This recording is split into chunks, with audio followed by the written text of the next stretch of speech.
Nostradamus saw it coming. 3 countries that will fall in 2025. A nation will fall. A leader will be lost. The storm will come from within. Nostradamus's haunting predictions seem chillingly close to the economic warfare raging across the United States, Europe, North America, and Asia today. We see escalating tariffs, fierce sanctions, and stubborn economic policies, particularly driven by the unyielding stance of President Donald Trump. Could Nostradamus have foreseen the ripple effects of these confrontations? Trump's persistent trade wars and aggressive protectionism are sowing seeds of instability worldwide. Already, alliances are strained, supply chains disrupted, and global markets tremble under uncertainty. If these policies continue unchecked, economies could spiral into recession, trade partnerships could crumble, and the everyday lives of billions could face unprecedented turmoil. Could Nostradamus's ominous words symbolize a catastrophic economic collapse stemming directly from political stubbornness? Are we right now living in the prologue of his darkest visions? The future feels dangerously uncertain. Share your thoughts. Are we prepared for what comes next? Number 1. The United States. A leader will fall.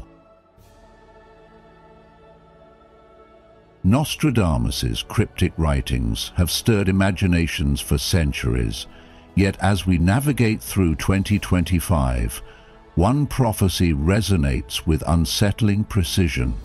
In Century 1, Quatrain 26, Nostradamus foretold, "The great man will be struck down in the day by a thunderbolt, an evil deed foretold by the bearer of a petition." America today teeters on the edge of unprecedented political turmoil. Trust in governmental institutions has plummeted, with Pew Research reporting that by early 2025, just 22% of Americans trust their federal government to consistently act in the country's best interests, a historic low. Political division has intensified drastically, with surveys from Gallup indicating that 87% of Americans now perceive their nation as deeply divided. This year alone has seen escalating tension, widespread protests demanding transparency from government officials, accusations of corruption reaching top-tier leadership, and a polarized electorate fiercely defending opposing ideologies. The thunderbolt Nostradamus describes seems increasingly plausible, symbolic perhaps of an event that could violently shake public confidence. Be it a scandal of unprecedented magnitude, an act of violence against a top leader, or a devastating betrayal from within. Moreover, the prophecies hint that another falls at night suggests consequences spreading far beyond a single event, signaling a cascade of instability. Historically, moments of sudden leadership crises have triggered broader societal breakdowns. The rapid collapse of trust witnessed after the Watergate scandal in the 1970s serves as a chilling precedent. Such upheaval in today's hyper-connected America could accelerate into widespread unrest, economic turbulence, or even constitutional crises. Conversations about state secession or invoking emergency governmental powers are already quietly emerging from political think tanks and fringe media platforms. A 2024 University of Virginia study found 36% of Americans now entertain the idea of state-level independence under severe federal instability. The threats aren't merely theoretical, they reflect deepening fault lines. Should such a leadership crisis occur, repercussions would ripple swiftly through America's socio-political fabric. Economists caution that even brief governmental paralysis could shrink GDP by 3 to 5%, exacerbating current economic uncertainties.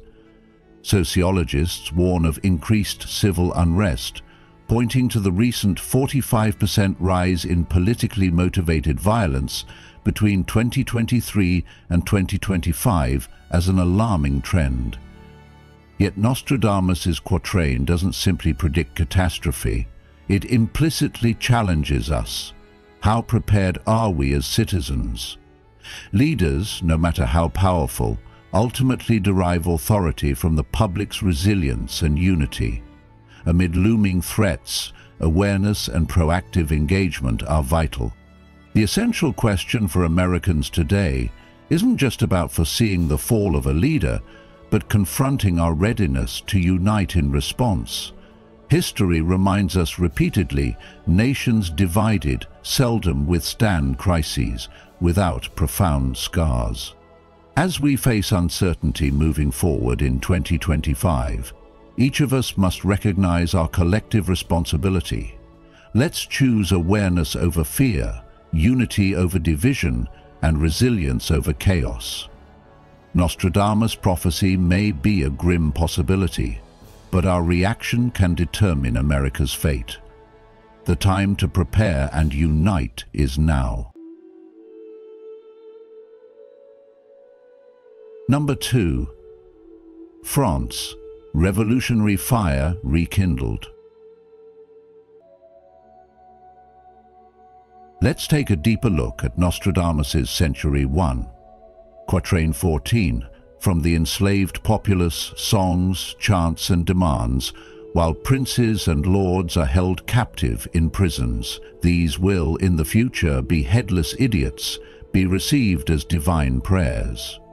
Now at first glance, this may sound poetic or even cryptic, but when we step back and look at France today, these ancient words start to feel eerily close to the truth. Protests and strikes have become a common sight on the streets of France, with people rising up in frustration over economic challenges, political decisions, and growing inequality. And when Nostradamus wrote about songs, chants, and demands, it's hard not to think of the millions of voices that have filled the streets in recent years, demanding justice, fairness, and real change. Now, here's where it gets even more intriguing. Princes and lords held captive in prisons. This line isn't just symbolic, it raises questions that make us pause. Could this suggest a future where political elites are held accountable in unprecedented ways? Could we be heading toward a moment where those in power face consequences for decisions that no longer serve the people? France has a revolutionary spirit in its bones. From the storming of the Bastille to the fall of the monarchy, history has shown that when the French people have had enough, they act. And they don't act quietly. Then comes the line that chills the spine. Headless idiots received as divine prayers. That phrase might sound strange, even brutal, but it could point to a collapse of leadership, a vacuum of wisdom at the top. Could it mean that those once seen as leaders will be viewed as fools in hindsight? Could the cries of the people become more sacred and powerful than the commands of politicians? As we move toward 2025, the tension in France seems to grow louder, not quieter. Is it possible that we are witnessing the early signs of another seismic political shift? Ask yourself, what happens when the voices of the people grow too loud to ignore? What does it say about a society when ordinary citizens begin to feel like they are ruled by leaders who no longer understand them? And what happens when that frustration boils over into action? Again, France may be standing at the edge of another turning point, not necessarily a repeat of the past, but a rebirth, a time when the nation could redefine what power, justice, and freedom truly mean. This isn't just about Nostradamus, it's about the patterns we see in human behavior and the repeating rhythm of history. When the pain of staying the same becomes greater than the fear of change, people rise. So what can we learn from all this? First, that history often repeats itself when the deeper issues remain unresolved. Second, that the will of the people can be a powerful force, one that should never be underestimated. And finally, that even the most stable systems can crack when they forget to serve the very people they were built to protect. As we reflect on Nostradamus' words and the state of the world today, one question lingers. Are we watching prophecy unfold, or are we simply seeing the consequences of ignoring the lessons of the past? The answer lies not just in prediction, but in action, awareness, and how we choose to shape the future. Number 3. China. Collapse from within. Let me take you on a journey, one that stretches across centuries and reaches into the very heart of our uncertain future. There's a prophecy from Nostradamus, found in Century 8, Quatrain 17, that says, "Those at ease will suddenly be cast down, the world put into trouble by three brothers. Their enemies will seize the marine city, hunger, fire, blood, plague, all evils doubled." These words, written more than 450 years ago, still echo with power today, especially when we look closely at what's unfolding in China. You might be wondering, how could a French seer from the 16th century have anything to say about a modern superpower like China? But as we peel back the layers, a deeper pattern emerges, one that seems to suggest that even the strongest can fall from within. China, for decades, has projected an image of unwavering strength. Economic might, technological growth, military power, but beneath the surface there are cracks forming. Tensions between the people and the government are growing. The economy is slowing, youth unemployment is rising, censorship is tightening, and protests, though often hidden from the global eye, continue to flare up like embers in a dry forest. Could this be what Nostradamus meant when he said, "Those at ease will suddenly be cast down"? Now let's talk about the mysterious line, "the world put into trouble by three brothers." What could that mean? Some scholars suggest it refers to three global superpowers: China, the United States, and Russia, each playing a part in a global conflict or crisis. Others see the three brothers as symbolic of internal divisions, three powerful factions within China itself, locked in a quiet but fierce struggle for control. And then there's the haunting image of the marine city being seized by enemies. Could this be Taiwan, or perhaps Hong Kong? If either becomes the flashpoint of a larger conflict, the consequences wouldn't be local, they'd be global. Just think about the ripple effects. Supply chains disrupted, stock markets crashing, nations forced to take sides, and the threat of open warfare looming over Asia and beyond. The prophecy doesn't end with power shifts and political games. It speaks of hunger, fire, blood, plague, all evils doubled. Could this be more than poetic metaphor? China has faced food insecurity in rural regions. There have been factory explosions, mysterious illnesses, lockdowns, and rising social unrest.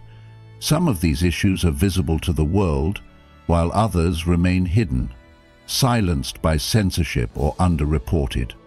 But the question we must ask is not, is it already happening? Rather, what happens if it all happens at once? In Buddhism, we are reminded that nothing is permanent. Everything changes. Even great powers, no matter how secure they may seem, are still subject to the law of impermanence. The Buddha also taught, with our thoughts, we make the world. So we must reflect deeply. What kind of world are we creating? Through our silence, our choices, our acceptance of suffering from afar. Dear listener, I'm not here to scare you. I'm here to invite you to think. Can you feel the weight of these words? If Nostradamus was right, and if 2025 marks a turning point, then how will we respond, not just as observers of global events, but as individuals shaping our shared future? What role do we each play in a world on edge? Do we watch the storm roll in, or do we prepare our hearts with wisdom and compassion for what's to come? Let's sit with this thought for a moment. Let's breathe. As the Dhammapada says, all conditioned things are impermanent. When one sees this with wisdom, one turns away from suffering. So I ask you now, what do you see? Are these simply passing clouds, or the first winds of a coming storm? Share your thoughts and type "The storm is coming" if you feel the signs are there, clear as day. Number 4. Big picture. Are the prophecies coming true? Throughout history, humankind has looked to the future with curiosity, fear, and hope, and few figures have captured the imagination quite like Nostradamus. His cryptic writings, centuries old, seem to cast a long shadow over the present day, and now, more than ever, people are beginning to ask, are his prophecies unfolding before our very eyes? As we step into 2025, 3 of the world's most powerful nations, the United States, China, and France, are each facing mounting internal and external pressures that appear to mirror his mysterious predictions. In the US, leadership appears shaken, with divisions growing deeper and public trust wavering. China, once seen as an unstoppable force, is now facing economic strain, internal dissent, and the heavy weight of international scrutiny. Meanwhile, France finds itself in a familiar place, wrestling with protests, political friction, and a sense of unrest echoing through its cities. These aren't just isolated incidents. When placed side by side, they form a pattern that feels eerily close to what Nostradamus seemed to warn about long ago. And yet it is essential to remember, his words were never precise roadmaps, but poetic and symbolic, less about fate and more about possibility. What makes this moment so unsettling isn't just the accuracy of these events, but the feeling that something larger is unfolding. It's not about superstition, it's about awareness. These prophecies, whether seen as divine warnings or historical observations, serve a purpose. They ask us to stop and reflect. Are we simply moving through time blindly, or are we paying attention to the lessons history and patterns reveal? While some may argue that Nostradamus' words are vague enough to fit any era, the convergence of modern events with his messages is hard to dismiss. But prophecy alone does not shape the future. Our decisions do. That's the real wisdom hidden in these ancient texts. If the world feels like it's teetering, perhaps it's because we haven't been listening, not just to Nostradamus, but to one another, to our environment, to the deep imbalance that quietly builds over time when power, greed, and fear go unchecked. Now more than ever, it's important to slow down and think about how we respond to change. Whether or not you believe in predictions, the truth is that humanity is at a turning point. What we do next matters. In modern life, we often get swept up in survival, chasing success, managing stress, scrolling endlessly through news and noise. But moments like this remind us to step back, observe, and realign. For those watching closely, 2025 doesn't have to be a year of collapse. It can be a year of clarity. If there is anything to be taken from Nostradamus, it's this: warnings are not meant to scare us, they are meant to wake us up.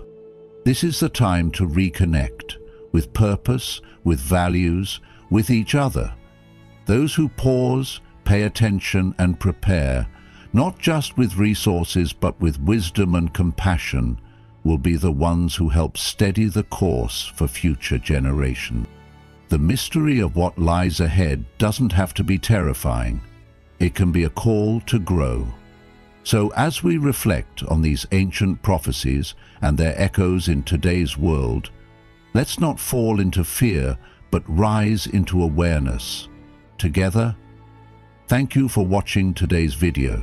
It's always a pleasure to have you here as part of this curious and thoughtful community. If you have any thoughts or theories about Nostradamus or the future of our world, feel free to share them in the comments. We'd love to hear your perspective. If you're new here, just say, "I am a seeker." And if you've been on this journey with us for a while, comment, "I am awakened." Your voice matters, and your support keeps this channel growing. Now, let's continue exploring the mysteries together, shall we? Advice for living in turbulent times. When the world feels like it's spinning out of control, many of us find ourselves lost in the storm, uncertain, overwhelmed, and asking, what happens next? But in the darkest moments, wisdom and compassion can become the light that guides us forward. Whether you believe in prophecies or not, one thing is clear: we are living in times of great change. And during moments like these, how we choose to respond matters more than ever. Here are some timeless pieces of advice to help you stay grounded, aware, and strong when the world feels like it's falling apart. Number 1. Don't live in fear, live in awareness. In times of uncertainty, the world can feel overwhelming. Headlines stir panic, opinions clash, and fears grow louder than reason. Yet amidst this noise, we're reminded of a simple truth. Don't live in fear, live in awareness. Fear finds its fuel in confusion and chaos, whispering worst-case scenarios and clouding our judgment. But awareness, like a calm light in a storm, brings clarity. When we choose to pause instead of panic, to observe rather than instantly react, we create space for wisdom to emerge. As the Buddha once said, "Do not dwell in the past, do not dream of the future. Concentrate the mind on the present moment." This teaching gently reminds us that fear often pulls us out of the present, trapping us in imagined futures or relived anxieties. But awareness roots us in the now, where we can think clearly, act wisely, and stay grounded. In a world flooded with information, learning to verify before believing and pausing before passing on what we hear is an act of compassion, not just for ourselves, but for others. Spreading fear, even unintentionally, adds to collective suffering, but when we choose awareness, we become like a steady tree in a storm. Perhaps the winds are strong, but our roots hold firm. And in that steadiness, we can offer shelter to others too. Living this way means embracing a mindset of inquiry rather than assumption. It's not about ignoring what's happening in the world or pretending things are fine. It's about meeting reality with a clear, open heart. Zen master Thich Nhat Hanh beautifully said, "When you love someone, the best thing you can offer is your presence." How can you love if you are not there? This also applies to how we meet our own lives, with presence, not panic. Today's challenges, be it economic worries, societal divides, or personal losses, can stir a deep sense of insecurity. But awareness gives us the tools to navigate them, not by fighting every fire, but by tending the flame of clarity within. It teaches us to slow down our reactions, to examine our fears without letting them steer the wheel, and to remember that wisdom often comes in the quiet moments after we take a breath. In your everyday life, this might mean turning off the news for a while when it becomes too much, or choosing not to engage in online debates that go nowhere. It might look like questioning your own assumptions, or simply asking, is this true? Is it helpful? Is it necessary before speaking? The Dalai Lama once said, "A disciplined mind leads to happiness, and an undisciplined mind leads to suffering." Discipline here isn't about restriction, but about mindful awareness, training ourselves to respond, not react. We're not powerless in turbulent times. We just have to remember where our true power lies, in our ability to remain awake, compassionate, and clear in a world that often encourages the opposite. So rather than letting fear dictate your choices, let awareness guide your steps. It won't make the storms disappear, but it will give you the wisdom to walk through them with courage and grace. Number 2, build your inner strength. In times when the world feels uncertain or overwhelming, it's easy to feel powerless, like everything is out of your hands. But there is one place where you do have control, inside yourself. This is where your true strength lies. You may not be able to stop the storms of life, but you can learn to stand steady in the middle of them. So let me ask you, how often do you give time to your inner world? How often do you pause and check in with how you're really feeling? Building inner strength isn't about becoming hard or unshakable like stone. It's about becoming centered, calm, and clear like still water. It's the kind of strength that doesn't come from force, but from understanding, acceptance, and inner peace. And this kind of peace isn't something you're born with. It's something you practice and nurture every day. Whether it's sitting quietly for 5 minutes, journaling your thoughts, breathing deeply before reacting, or turning to prayer or spiritual reflection, these small, consistent actions help you create a stable foundation within. They are not signs of weakness or escape. They are acts of wisdom. In Buddhism, it's often said, "Peace comes from within. Do not seek it without." These words are not just poetic, they are deeply practical, because when the mind is steady, we don't get swept away by every wave of fear, anger, or stress that hits us. Instead, we learn to respond rather than react. We begin to carry a calm presence, not only for ourselves, but for others around us. And that's powerful. So I invite you to look closely. What helps you feel more grounded? What practices bring you clarity when everything else feels cloudy? This isn't about doing things perfectly. It's about showing up for yourself over and over again. The more you build that quiet space inside you, the more you'll notice that outside noise has less power over you. You'll be able to hear your own voice more clearly, to trust your instincts, and to act from a place of wisdom rather than fear. Inner strength doesn't mean you won't feel pain or doubt. It means you'll know how to stay present with it without being destroyed by it. As you move forward, remember this: true strength isn't loud, and it isn't flashy. It often looks like stillness in the middle of noise. It's found in the person who listens deeply, speaks kindly, and walks gently, even when the world around them is racing. So when things feel like they're falling apart, ask yourself, not how do I fix everything out there, but how can I take care of what's in here? That shift in focus is what helps us not only survive turbulent times, but grow through them. The lesson is simple yet powerful. You can't control the chaos outside, but you can calm the storm within. Build your inner strength through mindful practice, and you'll find that even in the hardest times, You carry peace wherever you go. Number 3. Stay connected, genuinely.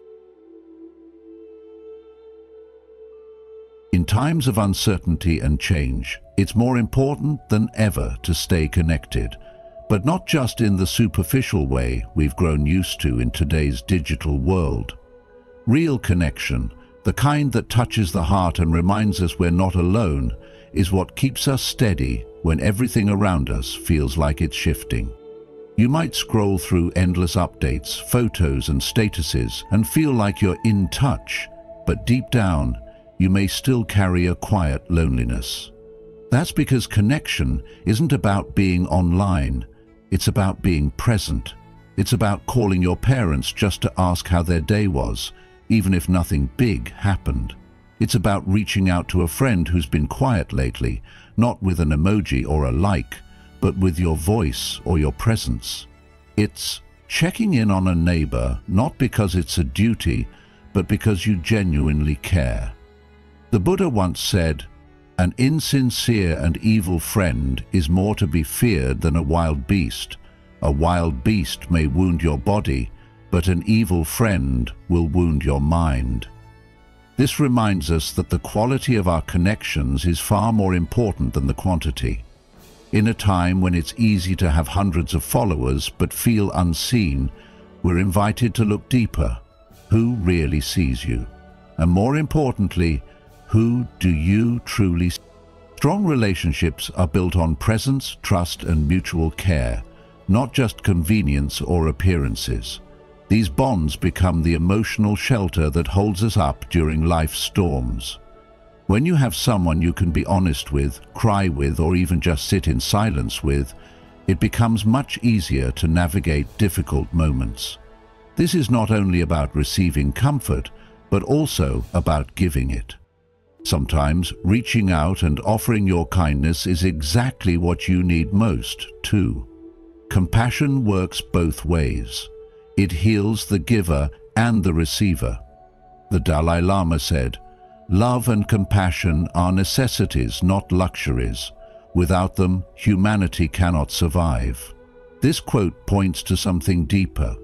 Real connection is not a luxury in hard times.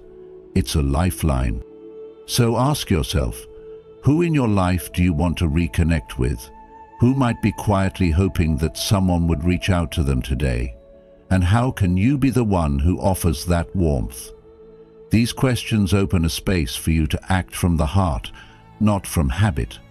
Every phone call, every message sent with real care, every visit, every small act of presence, you're weaving threads that tie people together.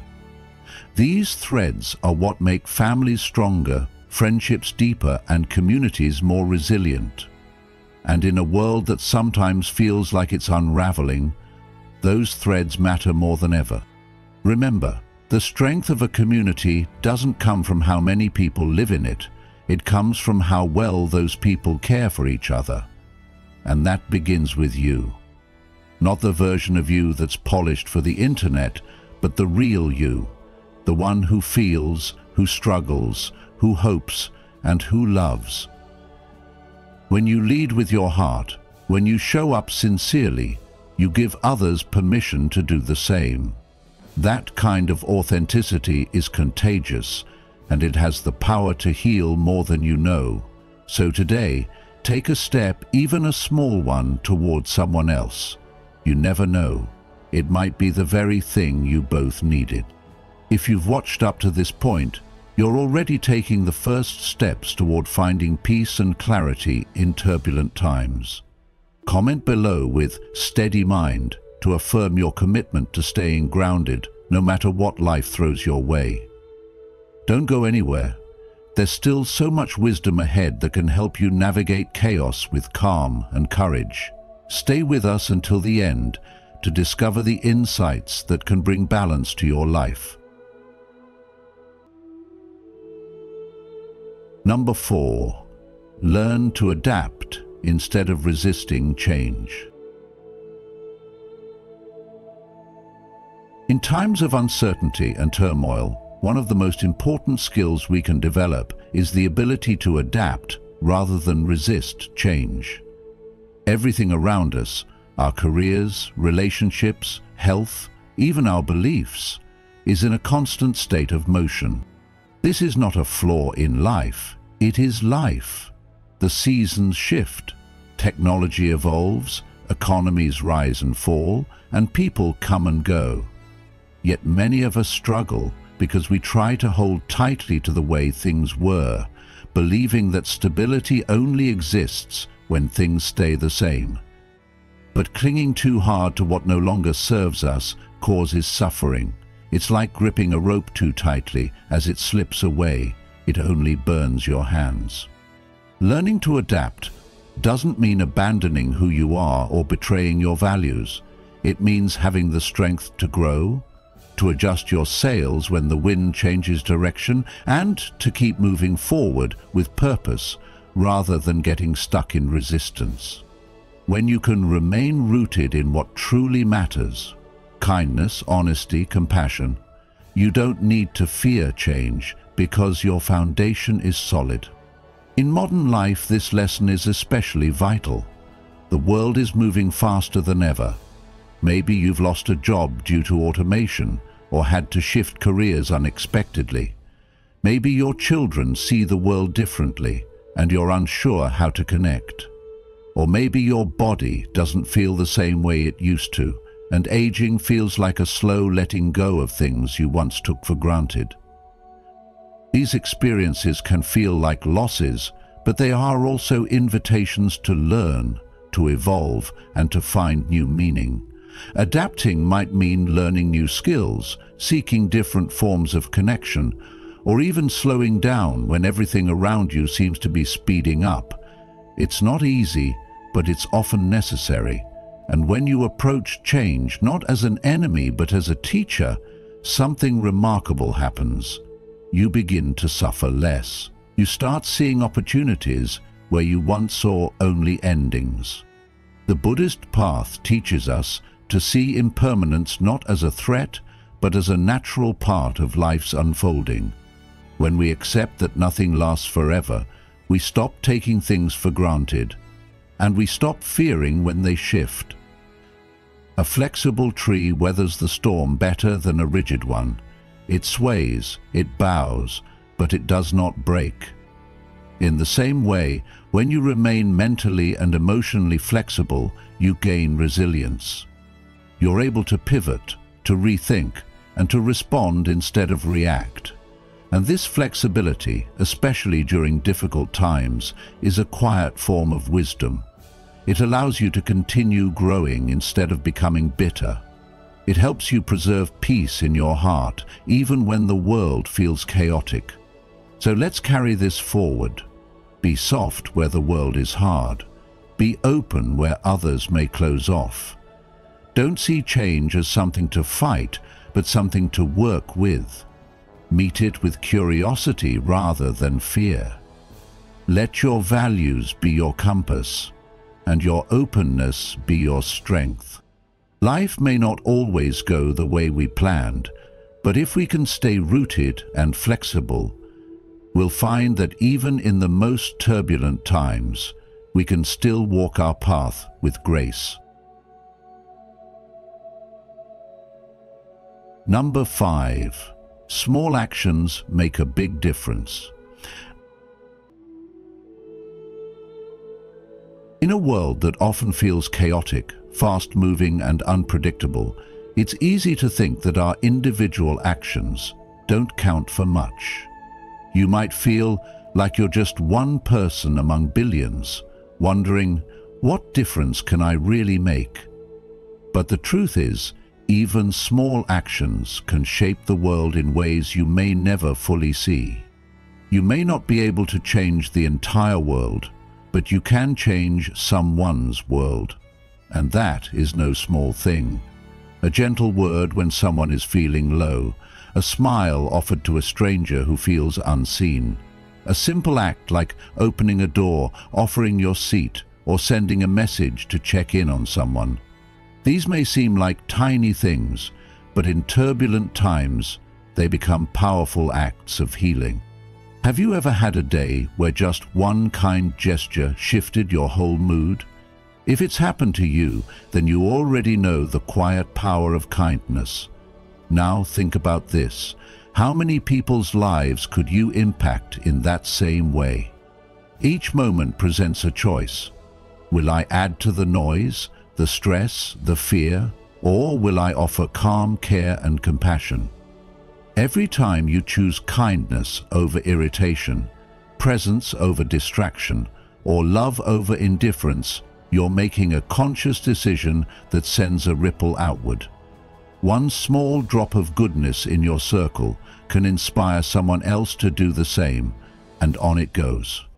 We often underestimate these moments because they don't make headlines or go viral, but the Buddha once taught that a single lamp can light 1,000 others without ever shortening its flame. That's the quiet strength of small actions. They multiply. They may not roar like thunder, but they leave lasting echoes in hearts and lives. Think about this.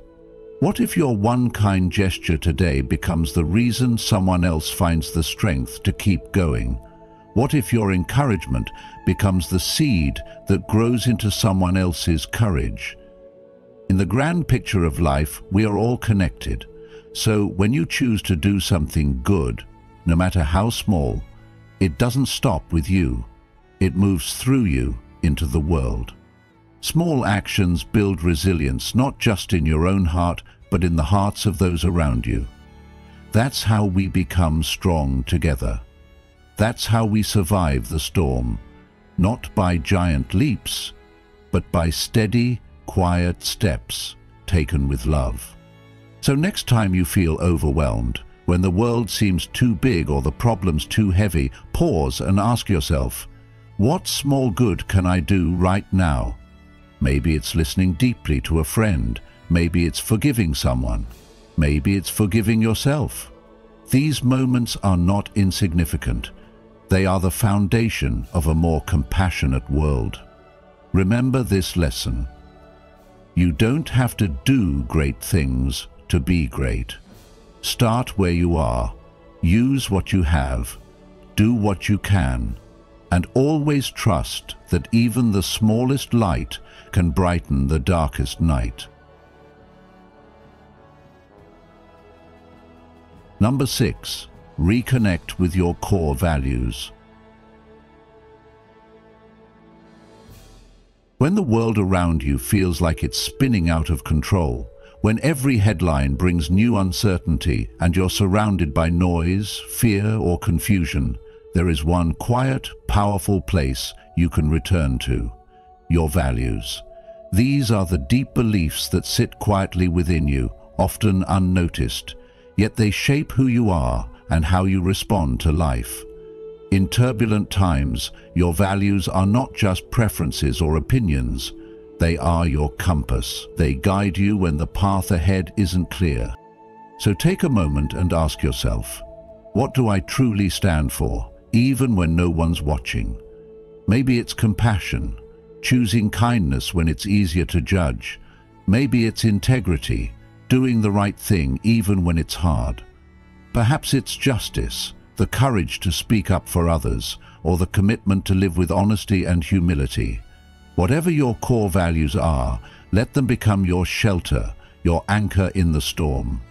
The Buddha once said, "Just as a solid rock is not shaken by the storm, even so the wise are not affected by praise or blame." What gives us that unshakable steadiness isn't outer control, it's an inner foundation. So, how do you find your values again when life feels chaotic? Start by reflecting on moments in your life when you felt truly aligned, at peace, proud, and centered. What were you doing? Who were you being? These are clues pointing back to what matters most to you. In a world that constantly tells us to chase status, success, or speed, reconnecting with your values is an act of quiet rebellion. It's saying, I will live with purpose, not just react to pressure. And here's the thing, living by your values doesn't always make life easier, but it makes your path clearer. Even when you face challenges, you know why you're doing what you're doing. You stop drifting and start living deliberately. This doesn't mean you have to have all the answers, just that you're rooted in something real, something you won't compromise, even when times get tough.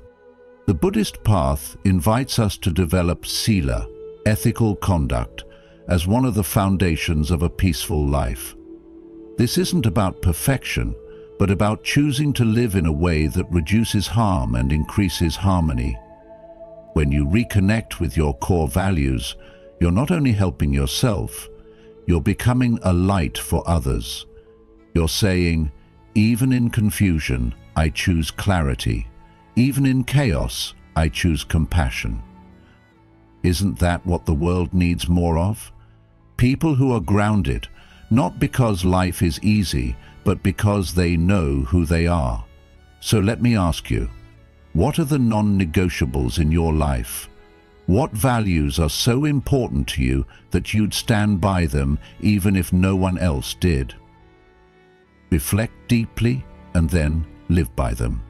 Let your actions reflect your truth, because when your outer world is uncertain, it's your inner world that will carry you through. Let your values speak, not just in your words, but in the way you show up every day. This is how we stay steady, not by avoiding the storm, but by standing firm in who we are. As we reflect on Nostradamus's haunting words and the fragile state of the world today, one truth becomes clear.